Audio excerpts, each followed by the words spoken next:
নমস্কার, কেমন আছেন সবাই? আশা করছি যে যেখানেই আছেন ভালো আছেন, সুস্থ আছেন। আমি অনিশার আরও একটি নতুন ব্লগে আপনাদের স্বাগত জানাই। সকাল সকাল বাসি কাজকর্ম সেরে এক কাপ চা করে নিয়েছি, সঙ্গে দুটো বিস্কুট আর একটু মুড়ি চানাচুর নিয়েছি। নিয়ে চলে এসেছি ছাদে রোদ্রে। যেহেতু এখন রাতটা একটু বড়, তাই সকাল সকাল না একটু খিদে পেয়ে যাচ্ছে, তাই একটু ভাবলাম মুড়ি চানাচুর খেয়ে নিই চায়ের সঙ্গে। এদিকে রোদ্রে মিষ্টি রোদে বসে মুড়ি চানাচুর সঙ্গে চা যে কি মিষ্টি লাগছিল, মানে বলে বোঝানোর মতো না। আর অনেক দিন পর না এরকমভাবে ছাদের উপর এসে একটু চা খাচ্ছিলাম। এর মধ্যে চাটা খেতে খেতে একটা কাক এসে ডাকাডাকি করছে, মানে ও যেহেতু আমাকে দেখেছে ওকে বলছে খেতে দাও, সেই কারণে ওকে আমি ওখানে খেতে দিলাম। আর ও না আমি ছিলাম বলে ও কাছে আসতে একটু ভয় পাচ্ছিল। তো আমি চলে যাওয়ার পর দেখতে পাবেই, দেখো এখানে চলে এসেও খেতে, আর আমি কিন্তু সাইডে দাঁড়িয়েছিলাম ওর খাওয়াটাই দেখছিলাম। কি ভালো লাগে পশু পাখিদের খেতে দিতে বলো তো। চাটা শেষ করার পর ওপরে নিয়ে চলে এসেছিলাম জামা কাপড়গুলো মেলে দিচ্ছি, যেহেতু আমার বাসি কাজকর্ম সমস্তটা সারা হয়ে গেছে।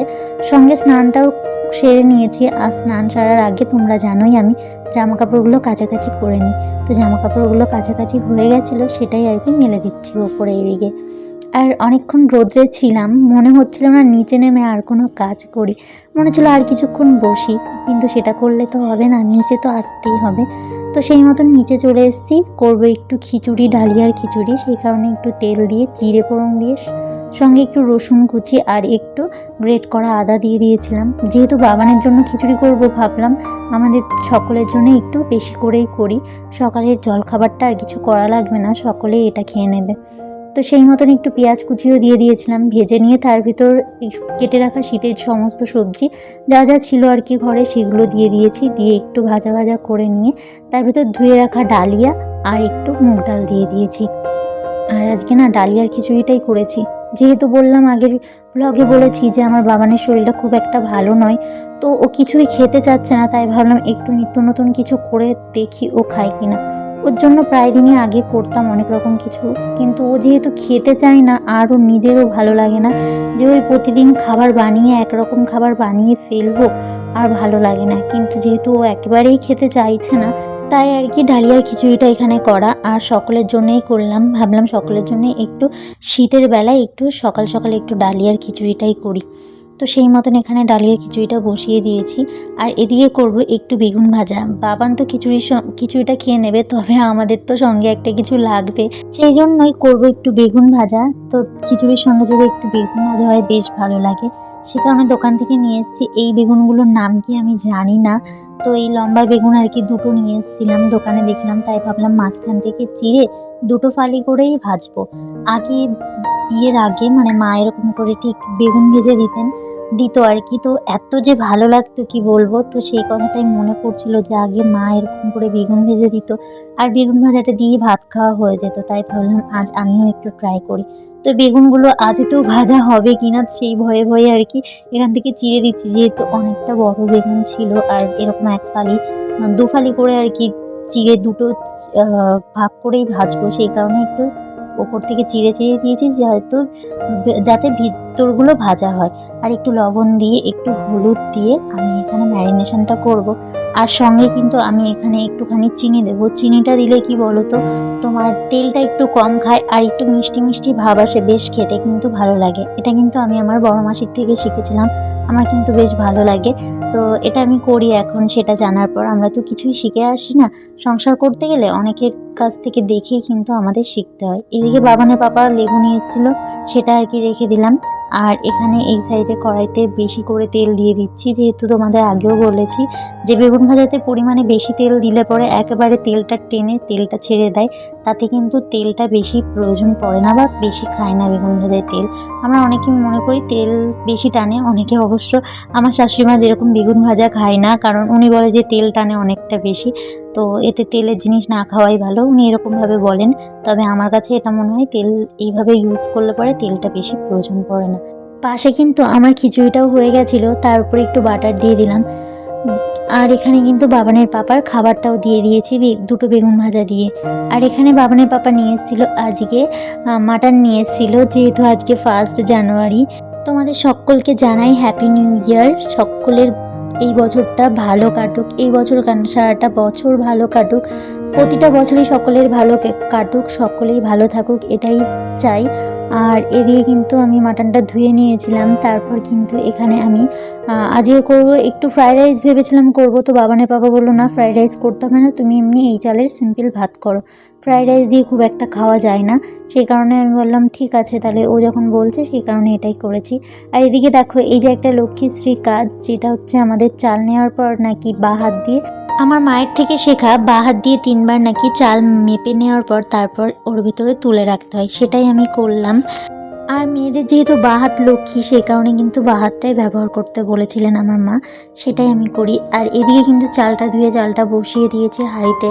আর এদিকে আমি করে নিচ্ছি, কেটে রেখেছিলাম আগে থেকে গাজর, আলু আর একটু মটরশুঁটি, সেটাই ভাজা করে নিচ্ছি। কারণ শুধু যে মাটন দিয়ে খাওয়া যাবে সেটা তো নয়, মানে ভাতটা শুধু মাটন দিয়ে খেতে পারবো না, বাবানের পাপা পারলেও আমি পারবো না। কারণ আমার একটা সবজি বা দুটো সবজিও আমার কাছে খুব একটা ভালো লাগে না, মনে হয় এতগুলো ভাত এইটুকু সবজি দিয়ে আমি কি করে খাবো। তো সেই কারণেই আমি একটু কিছু ভাজা করে নিই সবসময়। আর এদিকে আমি বসিয়ে দিচ্ছি মাটনটা, তার জন্য গোটা গরম মশলা, শুকনো লঙ্কা আর হচ্ছে একটু জিরে দিয়ে দিয়েছি তেলের ওপরে। তারপরে এখানে আমি দুটো তেজপাতা ছিঁড়ে দিয়ে দিয়েছি আমি ফোড়নের ভিতরে। তারপর দিয়ে দিয়েছি এখানে কুচিয়ে রাখা পেঁয়াজটা একটু বেশি দিতে হয় মাটনে, আমি শুনেছি পেঁয়াজ রসুন সব কিছু আর কি, মশলাটার পরিমাণ একটু মাটনে বেশি দিতে হয়, সেটাই আমি এখানে করেছি। পেঁয়াজটা একটু ব্রাউন করে ভাজা হয়ে গেলে আগে থেকে পেস্ট করে রেখেছিলাম আমি লঙ্কা আর একটু জিরে আর ধনে, তো মাটনে ধনেটা দেওয়া প্রয়োজন, তাতে একটু ভালো ফ্লেভার আসে। আর এখানে আদা রসুনের পেস্টটাও দিয়ে দিলাম সঙ্গে। তো এটা কষিয়ে নেওয়ার পর কিন্তু আমি এখানে অ্যাড করব, মানে কষিয়ে নিচ্ছি। কষিয়ে নেওয়ার পর এখানে আমি আলুটা দিয়ে দিয়েছি, কেটে রেখেছিলাম আলুগুলো ভেজে নিয়ে, যেহেতু নতুন আলু সেই কারণে ভাবলাম আর ভাজবো না, এর উপর দিয়ে দিই। আর আগে থেকে আমি এখানে মাটনটা ধুয়ে আমি সিদ্ধ বসিয়ে দিয়েছিলাম প্রেসারে, কিছুটা সিটি দিয়ে নিয়েছিলাম 5-6টা মতন। তো সিটিটা দেওয়ার পর আমি এখানে মাংসটা দিয়ে দিয়েছি, তার উপরে একটু টমেটোগুলোও দিয়ে দিলাম আমি এখানে, দিয়ে ভালো করে কষিয়ে নিচ্ছি। যেহেতু আমার অনেক পুরো মাটনটাই সিদ্ধ হয়ে গেছিলো, বেশি টাইম ধরে আমার আর কষানোর প্রয়োজন পড়েনি, তো অনেকটা কম টাইমের ভিতরেই হয়ে গেছিলো। আর এখানে যেই মাটনের সিদ্ধ করেছিলাম, যেই স্যুপটা ছিল সেটা এখানে দিয়ে দিয়েছি আর কি, স্যুপ বলো কি সিদ্ধ করা জল বলো, সেটা আমি দিয়ে দিয়েছি এর ভেতরে। দিয়ে দেওয়ার পর আমি এখানে ঢাকা দিয়ে কিছুক্ষণ রেখে দিয়েছি। তারপর এখানে বাসনগুলো মেজে নিচ্ছি, ওদিকে কিন্তু মাটনটা হচ্ছে, আমি কড়াইতে বসিয়ে রেখে এদিকে কাজগুলো সারছি। আর যেহেতু মাটনটা করছিলাম, এদিকে বাবানেরও শরীরটা ভালো ছিল না, সেই কারণে কিন্তু আমার আজকে অনেকটা টাইম লেগে গেছিলো রান্নাবান্না কাজ করতে, আর ছেলেকেও একটু টাইম দিতে হচ্ছিল বেশি। তো এই টাইমে না প্রায় আমার 2:30 বেজে গেছে আজকে রান্না সেরে উঠতে, আমার এতটা টাইম লাগে না। এদিকে মাটনটা হয়ে গেছে, গরম মশলা দিয়ে নামিয়েও নিয়েছিলাম, এবার মাটনটা রেখে দিয়ে এসেছি। দেওয়ার পর এখানে আমি যে বাসনগুলো ধুয়ে নিয়েছিলাম, এই বার্নারগুলোও ধুয়ে নিয়েছিলাম, দিয়ে দিয়েছি ধুয়ে। তারপর ওভেনের উপর দিয়ে দিয়েছি, দিয়ে দুধটা এসেছিলো, দুধটাও এখানে বসিয়ে দিচ্ছি। দুধটা অনেকক্ষণ আগেই এসছে, কিন্তু বললাম ব্যস্ত ছিলাম তাই আর বসাতে পারিনি। তারপর কিন্তু একেবারে সন্ধ্যা মানে খাওয়া দাওয়ার পর আর কোনো ভিডিও শ্যুট করিনি। তো তারপর একটু ভাবলাম কিছু খাবো, তো যেহেতু রিচ খাবার খেয়েছি তাই ভাবলাম একটু ওটস দিয়ে কলা দিয়ে একটু স্মুদি বানাই। তো সেটাই করছি, এখানে কয়েকটা খেজুর দিয়েছিলাম, একটু ওটস আর দুধ আর একটু মধু দিয়েছিলাম। আর এখানে আমি গ্লাসের ভিতরেও মধু দিয়ে দিলাম, যেহেতু আমি চিনিটা অ্যাড করিনি। আর এখানে তারপর দুধ দিয়ে দিলাম 1 হাতা মতন, তার ভেতরে আমি দিয়ে দিলাম আমি যে স্মুদিটা বানিয়ে রেখেছিলাম সেটাই পেস্টটা আর কি, সেটা এখানে দিয়ে দিয়েছি। তারপর কিন্তু গ্লাসে ভালো করে মিশিয়ে নিয়ে খেয়ে নেব আমি এই স্মুদিটা। আর বাবানের জন্যও কিছুটা রেখেছি, বাবানকেও একটু খাইয়ে দেবো। আর এটা বেশ হেলদি ছিল খাবারটা, আর খেতেও কিন্তু দারুণ লেগেছে, তোমরা কিন্তু ট্রাই করে দেখতেই পারো অবশ্যই। তারপর এখানে জামা কাপড় যেগুলো ছিল ওপরে, সেগুলো আর কি জামা কাপড়গুলো নিয়ে এসে এখানে ভাঁজ করে নিচ্ছি জামা কাপড়গুলো। কারণ এখন সকালে উঠে কাজ সারতেই সন্ধ্যা লেগে যায়, বুঝতেই পারো, আর কাজ বাজের টাইম পাওয়া যায় না। তারপর কিন্তু এদিকে রান্নার ঘরে চলে এসেছি, আর বাবানের জন্য কিছু খাবার নিয়ে এসেছিল। যেহেতু ওর খাবারগুলো শেষ হয়ে গেছে, এই কর্নফ্লেক্স, তারপর একটা কমপ্লান, আর এখানে কিন্তু ওর জন্য একটা ফিডিং বোতল নিয়ে এসছে। যেহেতু ও বেস্ট ফিডিং করে না, ও ফিডিং বোতলেই ফিড করে, তো সেই কারণে ওর ফিডিং বোতলটা একটু বেশি প্রয়োজন পড়ে। মাঝে মধ্যে ওর ফিডিং বোতলটা কিন্তু আনা হয়। আর এদিকে তোমার আমি কর্নফ্লেক্সটাও ঢেলে নিচ্ছি এই কৌটোটার ভেতরে। আর এই কৌটোটা না আজকেই নিয়েছি, ভাবছিলাম এর ভেতরে কর্নফ্লেক্স রাখবো, তো বাবানের পাপা কর্নফ্লেক্সটা নিয়ে এসছে, সেটাই এখানে রেখে দিলাম আমি। আর চামচও ছিল এর সঙ্গে একটা, বেশ সুবিধাই হয়েছে কিন্তু এই কৌটোটা নেওয়াতে। তো এখানে দেখো পুরোটা ভরে গেছিলো ওর ভেতরে। আর এদিকে কমপ্লান যেটা নিয়ে এসছে, আজকে আমি প্রথম বাবানকে কমপ্লান খাওয়াবো। ও হওয়ার পর ওকে হরলিক্সই, জুনিয়র হরলিক্সটাই দিতাম, তবে অনেকে বারণ করলো, হরলিক্সে নাকি চিনির পরিমাণটা বেশি থাকে। তো সেই কারণে আমি ভাবলাম তাহলে একটু হরলিক্সটা কমপ্লানই খাওয়াই। ভাবছিলাম অন্য কিছু খাওয়াবো, তারপর ভাবলাম না, যেহেতু এখনও ছোট, আগে ওকে কমপ্লানটাই দিই, আস্তে আস্তে পরে অন্য কিছু ভাবা যাবে। তো তার সঙ্গে দেখো এখানে একটা শেক কাপও দিয়েছে শেক করার জন্য। তো দেখে তো খুবই ভালো লাগছিল, এর সঙ্গে আমি একটা শেক কাপও পেয়ে গেছি। আমি তো দেখে ভাবলাম এর সঙ্গে যেহেতু শেক কাপ দিয়েছে, তার তোমার পাউডারটা একটু কমই দেবে, এই পাউডার কমপ্লান পাউডার যেটা, সেটা হয়তো কমই দেবে। তবে দেখলাম না, যতটা পরিমাণে আগে দিত সেরকমই ঠিকই আছে, কিন্তু সঙ্গে একটা ওই যে শেক কাপ দিচ্ছে, এটাই যা। তো এই স্টিলের কৌটোটার ভেতরে আগে আমি ওর পাউডার দুধটা রাখতাম বাবানের, তবে এখন আমি আর এর ভেতরে এই যে ওর যে পাউডার খাবারগুলো থাকে সেগুলোই ওর ভেতরে রাখি।